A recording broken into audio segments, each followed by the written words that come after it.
आज हम magnetic field of electric current को विस्तार से समझेंगे। इसके पहले हम लोग मैग्नेट के बारे में समझे और मैग्नेटिक फील्ड और उसके फील्ड लाइंस के बारे में भी हम समझ चुके हैं। अब हमको यहाँ ये समझने में आसानी होगी कि जो करंट कैरिंग कंडक्टर से होकर के उसके अराउंड जो मैग्नेटिक फील्ड बनता है उसका डायरेक्शन क्या होता है, उसका मैग्नीट्यूड किस पर डिपेंड करता है। इन सारी चीज़ों को हमें समझने में पिछले वाले वीडियो से मदद मिलेगी। तो magnetic effect of electric current जो है वह बेसिकली 1820 में हैंस क्रिश्चियन एससी ओरियस्टेड नाम के एक वैज्ञानिक थे, उन्होंने ही इसकी डिस्कवरी की। Magnetic effect of electric current is discovered by Hans Christian Oersted in 1820 और इसको डिमोन्स्ट्रेट करने के लिए उन्होंने and this effect is demonstrated by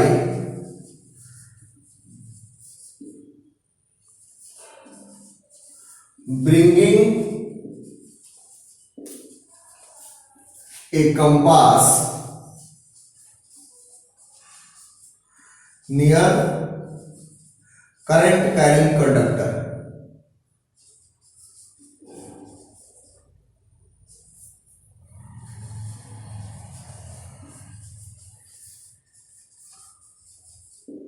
current carrying conductor के पास जब मैग्नेटिक कंपास लेकर जाया गया तो इसका जो डायरेक्शन ऑफ डिफ्लेक्शन होता है it shows about the direction of magnetic field around the conductor. अब इसमें कुछ चीजें हैं, जैसे इसकी जो इंटेंसिटी होती है, जो मैग्नेटिक फील्ड तैयार होता है करंट कैरिंग कंडक्टर के अराउंड, उसका जो डायरेक्शन होता है उसके डायरेक्शन के लिए मैक्सवेल ने रूल दिया, जिसको हम मैक्सवेल का राइट हैंड रूल कहते हैं। मैक्सवेल का राइट हैंड रूल क्या है?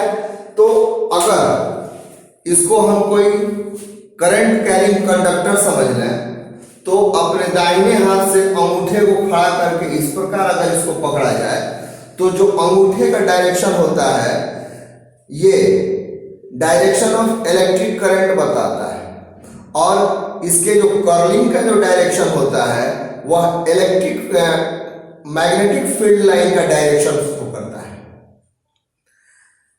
तो मैक्सवेल के थंब रूल से ये एक क्लियर हुआ कि वर्टिकली अपवर्ड डायरेक्शन में अगर कोई करंट कैरिंग कंडक्टर से होकर के करंट फ्लो कर रहा है तो उस कंडीशन में उस वायर के अराउंड जो मैग्नेटिक फील्ड बनेगा उसका डायरेक्शन एंटी क्लॉकवाइज होगा। जैसे एक प्रयोग देखते हैं, ये एक करंट कैरिंग कंडक्टर के साथ बैटरी को ज्वाइन कर दिया गया।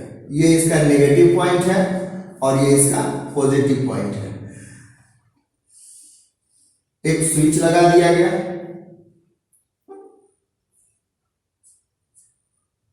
जब आप स्विच को ऑन करेंगे तो इसमें जो करंट का डायरेक्शन होगा वह पॉजिटिव से नेगेटिव होता है, अर्थात इस तरह से ये वर्टिकली अपवर्ड डायरेक्शन में ये करंट फ्लो करेगा नेगेटिव चार्ज की ओर। तो इस फील्ड लाइन को समझने के लिए यहां अगर एक कार्डबोर्ड लगा दिया जाए और कार्डबोर्ड लगा करके हम इसको एक्सप्लेन करें तो इसका जो डायरेक्शन होगा वह सर्कुलर फॉर्म में होगा। इस तरह से इसके अराउंड मैग्नेटिक फील्ड प्रिपेयर होंगे और इस सर्किल का जो डायरेक्शन होगा वह एंटी क्लॉकवाइज होगा, अर्थात ये दाहिनी ओर से बाईं ओर की ओर मूव करेगा।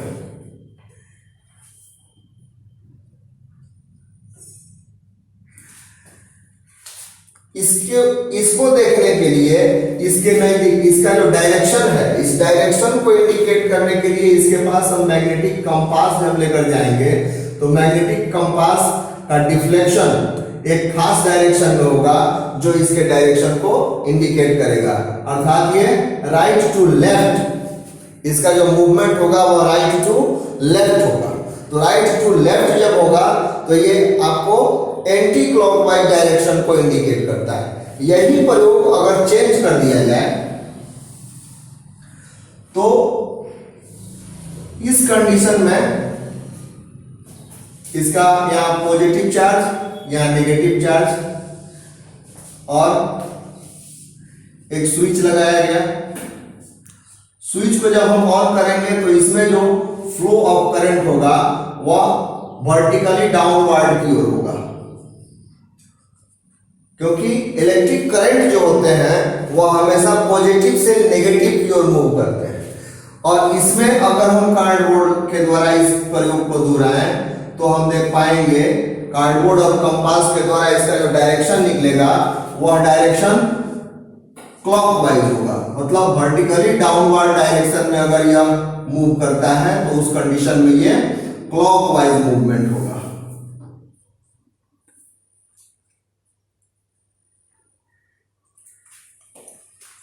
तो इसके हम मैग्नेटिक फील्ड लाइंस को बैटरी के पोल को चेंज करके, मतलब डायरेक्शन ऑफ करंट को चेंज करके हम इसके मैग्नेटिक फील्ड लाइन के डायरेक्शन को चेंज कर सकते हैं। इस चीज का पता जो है हैंस क्रिश्चियन और येस्टेड ने 1820 में किया था। अब इसके बाद बात आती है कि इसका जो मैग्नेटिक फील्ड होता है यह कैसा होता है। तो मैग्नेटिक फील्ड इसका कोसेंट्रिक सर्किल होता है। मैग्नेटिक फील्ड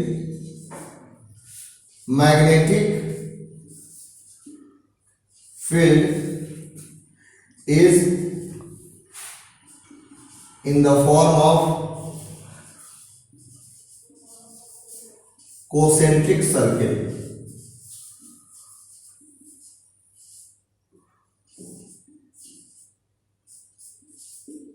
दूसरी बात, इसका जो मैग्नीट्यूड होता है, इसकी जो इंटेंसिटी होती है वह डिपेंड करती है इसके चार्ज पर, कितना चार्ज इससे होकर के फ्लो कर रहा है। तो हम कह सकते हैं कि magnitude of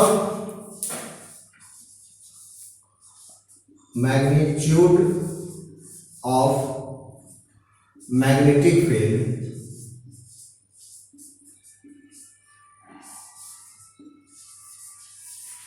is directly proportional to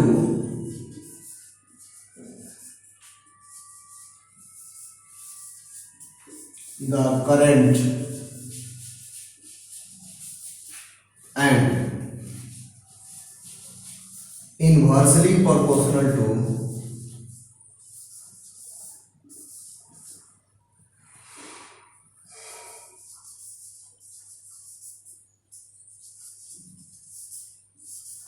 to the distance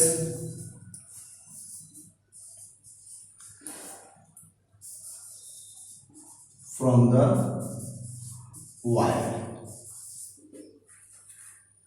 अर्थात इसकी जो इंटेंसिटी होती है ये करंट के डायरेक्टली प्रोपोर्शनल होती है। करंट का डायरेक्टली प्रोपोर्शनल होता है, इसका मतलब ये हुआ कि अगर इससे होकर के अधिक करंट को फ्लो कराया जाएगा तो उस कंडीशन में इसका मैग्नीट्यूड इंक्रीज कर जाएगा। और inversely proportional to the distance from the wire का मतलब होता है कि जैसे जैसे हम वायर से दूर होते जाएंगे इंटेंसिटी ऑफ मैग्नेटिक फील्ड जो होगा वह कम होता जाएगा, अर्थात मैग्नेटिक फील्ड कमजोर होता जाएगा। और जैसे जैसे हम करंट कैरिंग कंडक्टर के नजदीक जाएंगे वैसे वैसे मैग्नेटिक फील्ड का इंटेंसिटी बढ़ता जाएगा। अब Maxwell right hand thumb rule जो करंट कैरिंग कंडक्टर के अराउंड मैग्नेटिक फील्ड लाइंस का डायरेक्शन दिखलाता है, उसको हम एक बार ठीक से समझने का प्रयास करते हैं। फॉर एग्जाम्पल, मान लीजिए कि ये एक करंट कैरिंग कंडक्टर है जो वर्टिकली अपवर्ड डायरेक्शन में करंट फ्लो करा रहा है, अर्थात इस कंडक्टर से होकर के वर्टिकली अपवर्ड डायरेक्शन में करंट फ्लो कर रहा है। तो उस कंडीशन में अगर हम इसको इस तरह से पकड़े तो हमारे जो अंगूठे का डायरेक्शन होगा वह करंट का डायरेक्शन दिखलाएगा, और जो कर्लिंग का डायरेक्शन होगा ऑल फिंगर्स का except thumb, the direction of curling of all other fingers is the direction of field line around the current carrying conductor which is anti clock. आप इसको anti clock कह सकते हैं। इसका जो कर्लिंग हो रहा है वह एंटी क्लॉक है, अर्थात वर्टिकली अपवर्ड डायरेक्शन में अगर करंट फ्लो कर रहा है तो उस कंडीशन में अराउंड द वायर जो मैग्नेटिक फील्ड लाइंस बनेंगे उसका डायरेक्शन एंटी क्लॉक होता है। इसी चीज को अगर हम वर्टिकली डाउनवर्ड कर दें तो डाउनवर्ड करने पर इसमें करंट का फ्लो डाउनवर्ड डायरेक्शन में हो रहा है, तो अब इसका जो कर्लिंग हो रहा है, कर्लिंग ऑफ फिंगर्स जो हो रहे हैं वह क्लॉकवाइज हो रहे हैं, अर्थात डाउनवर्ड डायरेक्शन में जब करंट फ्लो करता है तो उस कंडीशन में अराउंड द वायर जो मैग्नेटिक फील्ड तैयार होते हैं वह उस मैग्नेटिक फील्ड का डायरेक्शन क्लॉकवाइज होता है। यही बात आप ऐसे समझें, अगर magnetic field lines horizontal wire में देखना हो तो हॉरिजॉन्टल वायर में जब करंट राइट साइड से लेफ्ट साइड की ओर फ्लो कर रहा है तो उस कंडीशन में इसका फ्लो ये होगा, अर्थात फिर ये एंटी क्लॉकवाइज हो जाता है और थंब जो है ये डायरेक्शन ऑफ करंट शो करता है। यही चीज अगर लेफ्ट टू राइट मूव कर रहा है, अर्थात करंट लेफ्ट साइड से राइट साइड में जा रहा है, तो उस कंडीशन में इसका जो कर्लिंग हो रहा है वह क्लॉकवाइज हो रहा है, अर्थात इसमें हम अपने फिंगर्स के कर्लिंग के डायरेक्शन से अराउंड द वायर जो मैग्नेटिक फील्ड लाइंस बनते हैं उसका डायरेक्शन हम देख सकते हैं। Actually Maxwell right hand thumb rule को, जिसका इस्तेमाल हम around the wire magnetic field lines के डायरेक्शन के लिए करते हैं, इसको हम लोग तीन तरह से समझते हैं। पहला तो राइट हैंड थंब रूल, दूसरा कॉर्कस्क्रू रूल। कॉर्कस्क्रू रूल क्या करता है? अगर किसी पेचकस के द्वारा, ये मान लेते हैं कि एक पेचकस है, तो इसके द्वारा अगर कोई चीज हमको यहां कसना होगा तो हम जो उसमें स्क्रू लगा हुआ है यह स्क्रू आगे की ओर बढ़ेगा और इसको जो घुमाना है वो हम इसको ऐसे घुमाएंगे। तो जो हमारे घुमाने का डायरेक्शन है, जो डायरेक्शन ऑफ मूविंग है, वह हो जाएगा मैग्नेटिक फील्ड लाइन का डायरेक्शन, और स्क्रू जिधर जा रहा है वह हो जाएगा करंट का डायरेक्शन। अब इस चीज को आप अपने घर पर भी करके देख सकते हैं। किसी पेच को कसते समय वह आगे की ओर जाता है, तो जब वह आगे की ओर जाता है तो जिस डायरेक्शन में आपका हत्था मूव कर रहा है उसके मूवमेंट का डायरेक्शन जो होता है वही मैग्नेटिक फील्ड का डायरेक्शन होता है। इसको हम लोग कहते हैं corkscrew rule. Maxwell right hand thumb rules को अगर थ्योरी में लिखना हो तो हम ऐसे लिख सकते हैं कि if a straight current carrying wire is imagine to be held in the right hand, जिस तरह से हमने इस कंडक्टर को हेल्ड किया था कि if a straight current carrying wire is imagine to be held in a right hand with the thumb stretched है इसका along the direction of current, ये डायरेक्शन ऑफ करंट को शो कर रहा है। The direction of the magnetic field is in the direction in which the fingers are curl. तो जो इसका कर्लिंग डायरेक्शन है फिंगर्स का, ये इसके मैग्नेटिक फील्ड को इंडिकेट करेगा। ये थ्योरी में है हमारा Maxwell right hand thumb rule, जिसको हमने आपको पूरी तरह से इसके पहले ही समझाया था। दूसरा है कॉर्क-एस्क्यू रूल। कॉर्क-एस्क्यू रूल जो है, इसको हम दो तरह से समझ सकते हैं। एक तो एक पेचकस के द्वारा सामान्य रूप से हम समझ सकते हैं कि पेचकस के द्वारा अगर हम किसी स्क्रू को टाइट करते हैं, कसते हैं, तो स्क्रू जिस डायरेक्शन में जाता है वह डायरेक्शन करंट का डायरेक्शन होगा। अगर ऐसा है तो जिस डायरेक्शन में हम उसको घुमाते हैं वह उसके मैग्नेटिक फील्ड लाइंस का डायरेक्शन होगा। तीसरा है क्लॉक फेस रूल।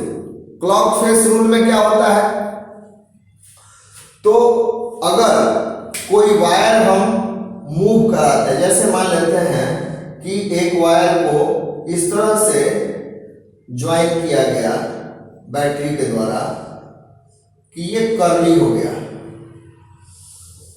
ऐसा हो गया, तो इसमें जो इसका कर्व है, उस कर्व से होकर के जो इलेक्ट्रिक करंट फ्लो करेगा उसका डायरेक्शन ये होगा। अर्थात यह जो डायरेक्शन है ये क्लॉकवाइज डायरेक्शन है।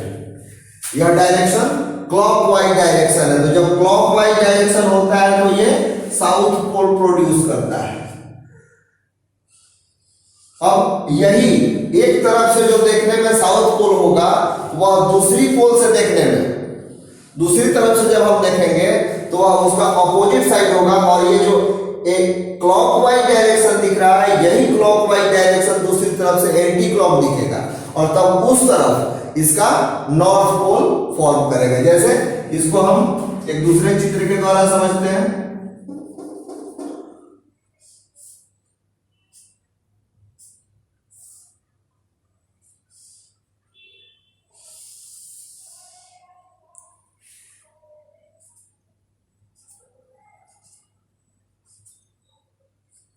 तो इस कंडीशन में यह नॉर्थ पोल का फॉर्मेशन करेगा। अब जो भी टर्न होंगे, किसी भी वायर का जो टर्न होगा वह टर्न एक तरफ से क्लॉकवाइज होगा और दूसरी तरफ से एंटी क्लॉकवाइज होगा। तो जिस तरफ से वह क्लॉकवाइज दिखाई देगा वहां पर साउथ पोल का फॉर्मेशन होगा और जिस तरफ से वह एंटी क्लॉक दिखाई देगा वहां पर नॉर्थ पोल का प्रोड्यूस किया जाता है इस इलेक्ट्रिक करंट के द्वारा। अब हम ये समझते हैं कि कॉइल क्या कहलाता है। तो ये एक ऐसा वायर है जिसके ऊपर एक कवर लगा है। इस वायर को अगर हम इस तरह से मूव कराएं, टर्न्स इसका हम तैयार करें, तो बहुत सारे टर्न्स इसके तैयार होंगे और इन बहुत सारे टर्न्स को हम एक साथ कॉइल कह सकते हैं। ये हमारा कॉइल बनकर के तैयार हो गया। इस तरह से कॉइल का निर्माण होता है। अब ये जो वायर्स होते हैं ये प्लास्टिक कोटेड नहीं होते हैं। इस पर एक खास तरह का कोटिंग लगाया जाता है जो कॉपर कोटिंग कहा जाता है। इस पर कॉपर का कोट किया जाता है जिससे होकर के करंट जो है डायरेक्टली एक दूसरे से में फ्लो नहीं करते हैं। तो इसको हम कॉइल करते हैं। और ये कॉइल जो अभी हम समझे clock face rule, clock face rule में जो हम समझे कि जब ये क्लॉकवाइज होगा तो साउथ पोल और एंटी क्लॉकवाइज होगा तो नॉर्थ पोल का निर्माण करता है। तो अगर आप इसको देखें तो जितने भी इसमें टर्न्स बने हैं सारे के सारे टर्न्स लूप के रूप में हैं और प्रत्येक टर्न अपना अलग साउथ और अलग नॉर्थ पोल बनाता है। और बहुत सारे साउथ और नॉर्थ पोल मिलकर के फाइनली इस पूरे कॉइल का साउथ और नॉर्थ पोल तैयार करते हैं, जो कि काफी स्ट्रांग होता है। इस कॉइल को अगर हम किसी कोर में लगा दें, जैसे आप इसको एक कोर समझ सकते हैं। कोर जो होता है वह बेसिकली सॉफ्ट आयरन का बना होता है और इसको हम अगर किसी कोर में लगा दें और कोर में लगा करके और ऐसे लपेट दिया जाए और तब इससे होकर के करंट हम फ्लो कराएं तो जो बनता है उसको हम सोलेनॉइड कहते हैं। इसका अर्थ ये हुआ कि सोलेनॉइड जो होता है वह एक लंबे कॉइल से तैयार होता है। तो हम कह सकते हैं कि solenoid the solenoid is a long coil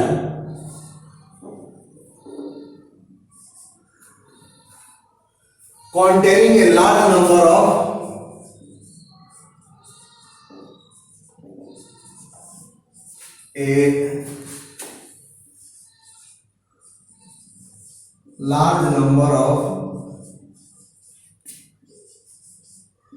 turns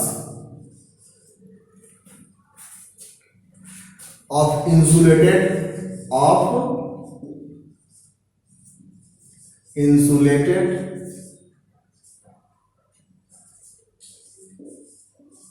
copper wire। अब इस इंसुलेटेड कॉपर वायर के टर्न से होकर के जब हम करंट फ्लो कराते हैं तो इसका मैग्नेटिक फील्ड तैयार होता है और वह जो मैग्नेटिक फील्ड होता है वह बिल्कुल एक बार मैग्नेट की तरह होता है। तो हम कह सकते हैं कि when current is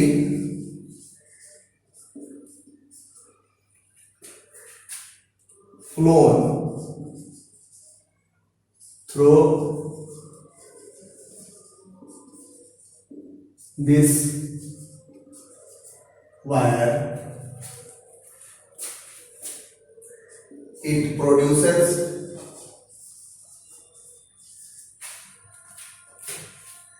a magnetic field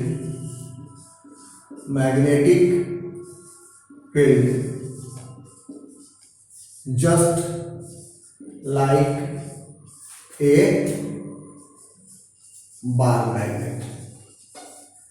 ये ठीक बार मैग्नेट की तरह ही मैग्नेटिक फील्ड अपना प्रोड्यूस करता है। अगर चित्र दिखाना हो तो हम इसको ऐसे दिखा सकते हैं कि इस पर वायर्स लगे हैं और इस वायर्स से होकर के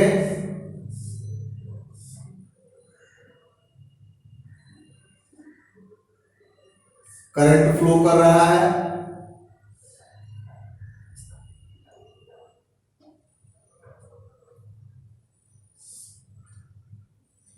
जिसका डायरेक्शन ये है और तब यही सोलेनॉइड कहलाता है। इस मैग्नेट की जो इंटेंसिटी होती है वह भी 3 चीजों पर डिपेंड करती है। पहला होता है नंबर ऑफ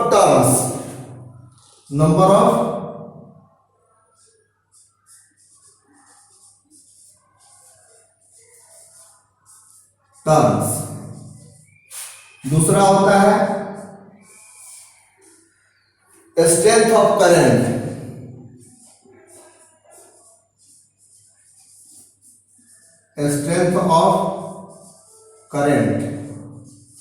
और तीसरा होता है quality of core material.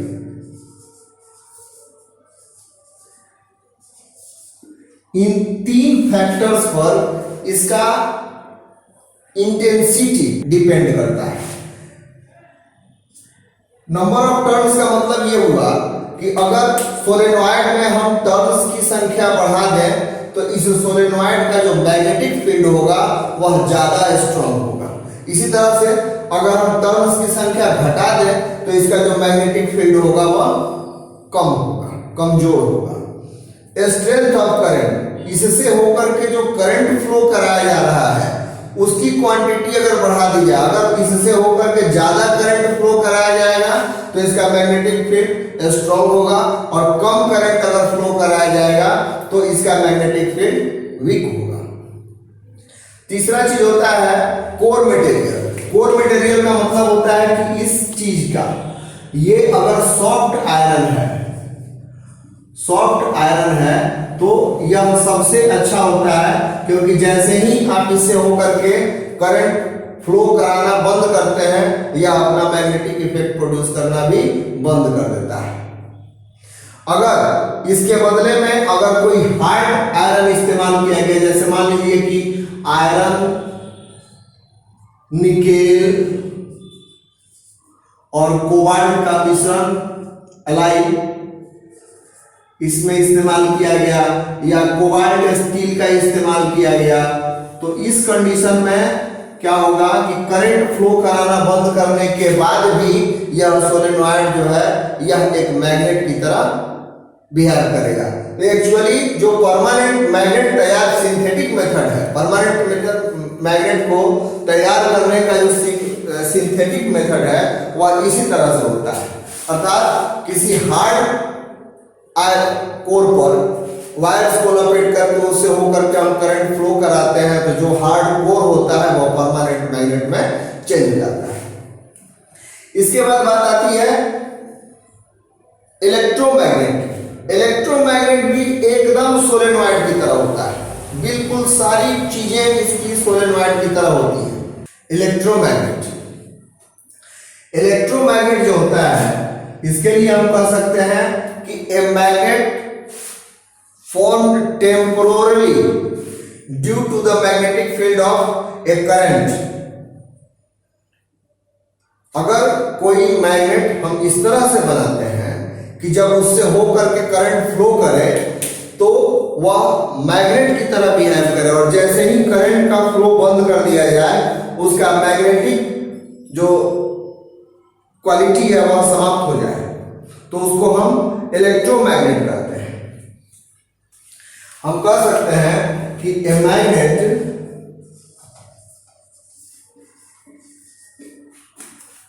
formed temporarily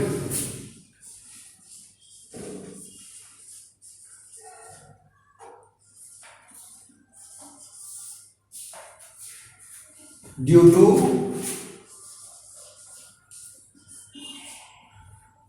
magnetic field of a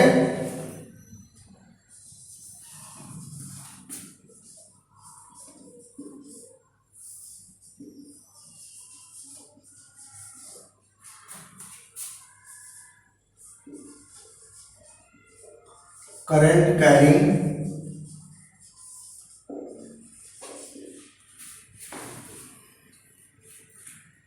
coil is called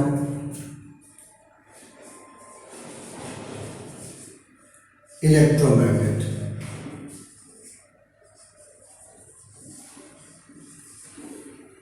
ये आप एक नेल के सहारे भी बना सकते हैं। मान लीजिए कि ये एक नेल है, इस पर इंसुलेटेड वायर को अगर लपेट दिया जाए, इस पर इंसुलेटेड वायर को अगर लपेट दिया जाए और तब इससे होकर के करंट फ्लो कराया जाए, तो यह जो नेल होगा वह इलेक्ट्रोमैग्नेट की तरह बिहेव करेगा। इसमें बस इतना ही ध्यान रखा जाता है कि जो कोर मटेरियल हो वह केवल सॉफ्ट आयरन हो, अर्थात इसमें हार्ड आयरन का, इलेक्ट्रोमैग्नेट बनाने के लिए हम हार्ड आयरन का इस्तेमाल नहीं कर सकते। अब इसकी प्रॉपर्टी क्या होती है? प्रॉपर्टी ऑफ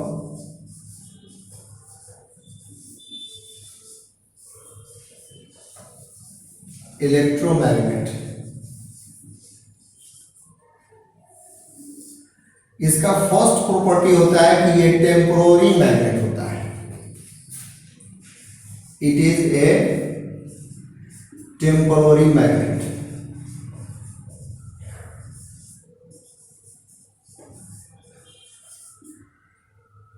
सेकेंड प्रॉपर्टी इसकी होती है कि यह बिल्कुल बार मैग्नेट की तरह बिहेव करता है। It behaves just like A bar magnet.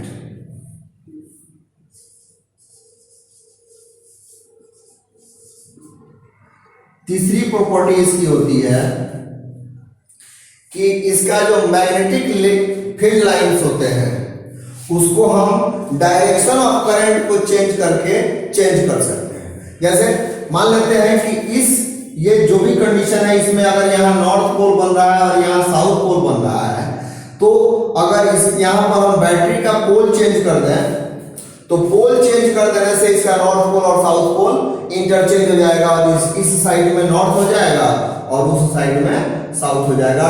अर्थात डायरेक्शन ऑफ करंट अगर हम चेंज कर दें तो इलेक्ट्रोमैग्नेट का मैग्नेटिक फील्ड लाइंस जो है वह भी चेंज हो जाता है। यह इसकी तीसरी प्रॉपर्टी है। The magnetic field lines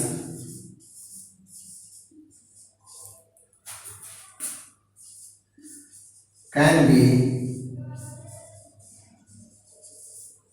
changed by changing the direction of current।